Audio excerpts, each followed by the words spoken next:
Bonjour à tous et bienvenue pour cette nouvelle vidéo. Aujourd'hui je vais vous parler de l'un des pires monstres de l'histoire des États-Unis. Car déjà il a commis un acte juste ignoble, mais le pire là-dedans c'est l'endroit qu'il a choisi pour le commettre. Pour se venger de l'administration, il a tout simplement décidé de tuer, de sang-froid et de manière très réfléchie, de petits êtres innocents qui n'avaient jamais fait de mal à personne. Encore une fois je vais vous raconter une histoire juste hallucinante, et en même temps assez triste. Et dernière petite info avant de commencer, j'aurai un petit message en toute fin de vidéo destiné à ceux qui me suivent régulièrement. Allez, à tout de suite.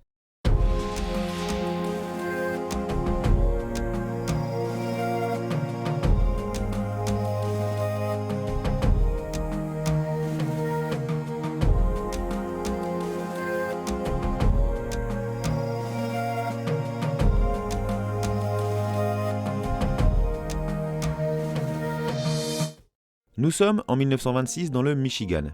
Un ancien électricien âgé de 55 ans, du nom d'Andrew Kehoe, que j'appellerai juste Andrew car j'ai pas envie d'écorcher son nom, vit dans une ferme avec sa femme proche du village de Bath Township. Et Andrew, faut dire qu'il a une jeunesse assez compliquée.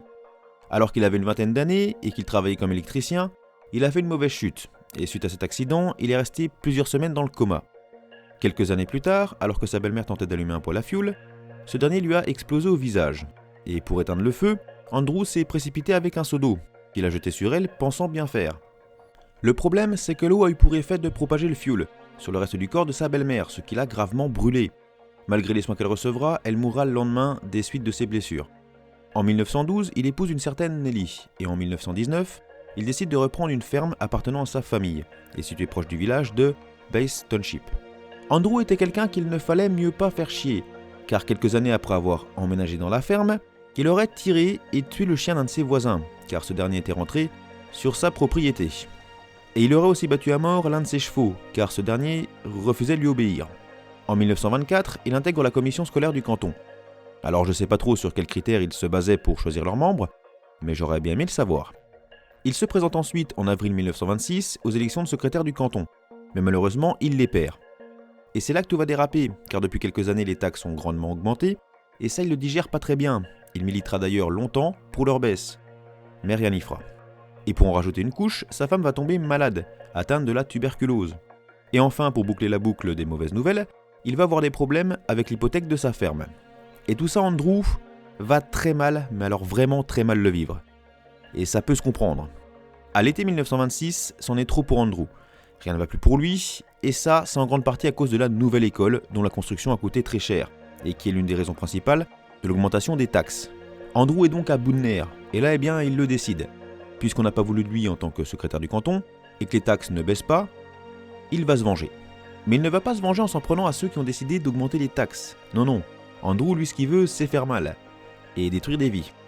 Alors il va décider de faire sauter l'école, et bien entendu avec tous les élèves à l'intérieur. Et c'est à ce moment qu'Andrew va élaborer un plan aussi horrible que vicieux. Pendant des semaines, il va faire de nombreux allers-retours pour acheter en petite quantité de la dynamite et d'autres produits qui serviront à commettre son acte de folie. Tout ça pour ne pas éveiller les soupçons, car en tant que fermier, acheter de la dynamite n'avait rien d'extraordinaire. Alors que l'école est fermée pour les vacances, un des responsables d'établissement va lui demander de réaliser des travaux électriques. Car faisant partie de la commission scolaire, il possède les clés de l'école, ce qui est tout bénef pour Andrew, qui en profitera donc pour dissimuler la dynamite dans les sous-sols, où quasiment personne ne mettait les pieds. Une fois son petit manège terminé, Andrew n'aura plus qu'à patienter et choisir le jour de ses projets funestes. Car faire sauter l'école, c'est un peu le bouquet final de son œuvre. Il a prévu d'autres choses.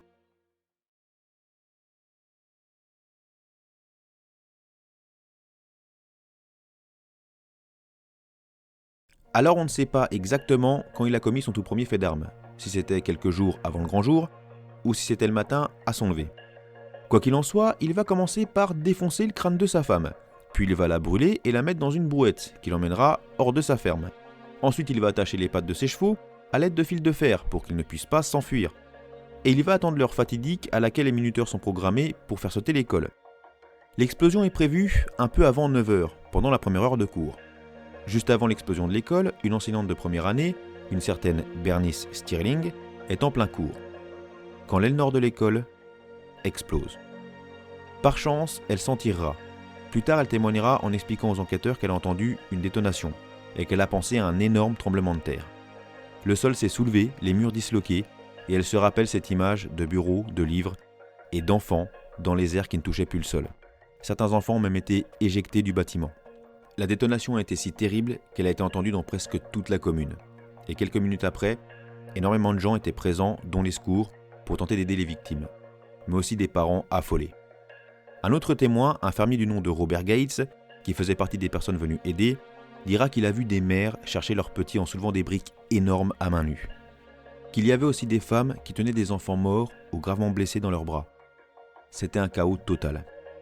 Étant fermier, il se porta volontaire pour aller chercher du matériel, afin d'aider au mieux la recherche des victimes. Et il dira que sur la route, il a croisé Andrew, à bord de son camion en direction de l'école. Andrew lui a alors fait signe avec un grand sourire, tellement grand que Robert Gates dira qu'il a vu ses 2 rangées de dents. Et là, vous vous demandez sûrement ce que faisait Andrew à bord de son camion, en direction de l'école. Quelques instants après l'explosion de l'école, Andrew fit exploser sa ferme, avec des centaines de kilos de dynamite. Certains de ses voisins qui ont vu l'explosion se sont alors précipités pour porter secours. Ils diront avoir vu Andrew monter à bord de son camion. Et il leur a dit, je cite, « Les gars, vous êtes mes amis, et au lieu d'être dans ma ferme, vous feriez mieux d'aller à l'école. » Il part ensuite en direction de l'école, où il croise donc Robert Gates. Il se gare au plus près de l'école, mais ne descend pas du camion. Et là, certains témoins vont raconter avoir vu Andrew hurler sur un des responsables de l'école qui était présent. Le ton serait alors monté entre les 2 hommes, et ils auraient commencé à se tirer dessus. Puis Andrew, qui avait pu admirer toute l'horreur de son œuvre, fit exploser son camion. L'explosion blessera et tuera plusieurs personnes, dont le responsable avec qui il venait de se disputer, ainsi qu'un enfant de 8 ans, qui venait de survivre à l'explosion de son école. Il y a tellement de corps qui sont sortis des débris que la mairie de la commune sert de morgue.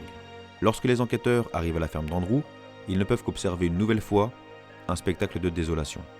On retrouvera le corps de sa femme ainsi que les restes des pauvres chevaux qui n'ont pas pu s'enfuir et qui ont brûlé vifs dans les flammes. On découvrira dans l'aile sud de l'école plus de 200 autres kilos d'explosifs qui eux n'ont pas explosé. Et la seule explication des enquêteurs sur ce miracle, c'est que le minuteur de l'aile sud devait avoir quelques secondes de retard sur l'autre.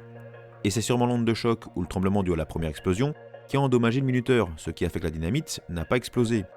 Mais dans son horrible projet, Andrew n'aura pas oublié d'être sarcastique jusqu'au bout.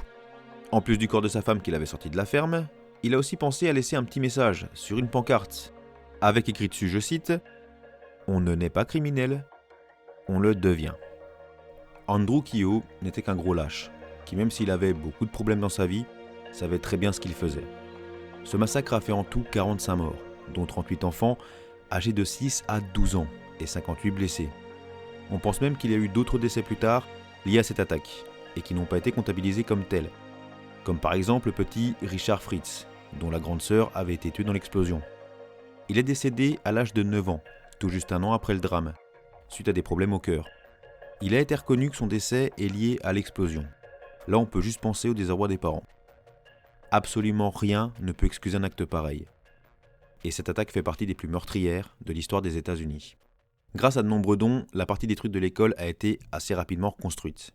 Mais en 1975, le bâtiment était totalement démoli. Et à la place désormais, il y a un parc, avec un mémorial, où est écrit le nom de toutes les victimes de cet acte barbare. J'espère que vous aurez quand même apprécié cette histoire que je vous ai peut-être fait découvrir, même si elle n'est pas très joyeuse. Bon, avant de vous laisser, comme je vous le disais au début, j'ai un petit message pour ceux qui me suivent régulièrement. Par contre, si vous regardez la vidéo 2 ans après sa sortie, c'est peut-être pas nécessaire de rester, donc au pire, lancez une autre vidéo. Comme vous avez dû le remarquer dernièrement, je ne suis plus très actif sur la chaîne, car j'ai beaucoup de travail en ce moment. Mais normalement, d'ici quelques semaines, du moins c'est ce que j'espère, ça devrait aller mieux. Et les prochaines vidéos, je devrais les reprendre en face cam, et plus en voix off. Alors je dis pas que je ne ferai plus de voix off, mais la majorité de mes vidéos seront de nouveau face caméra, comme je le faisais avant. Donc merci beaucoup à tous ceux qui sont là à chaque sortie de vidéo, car je sais que c'est pas très motivant de suivre quelqu'un qui n'est pas régulier sur YouTube. Sur ce, je vous fais plein de gros bisous, n'hésitez pas à partager la vidéo, et si jamais vous êtes nouveau, n'hésitez pas à vous abonner, et lâcher un petit pouce bleu. Allez, à plus!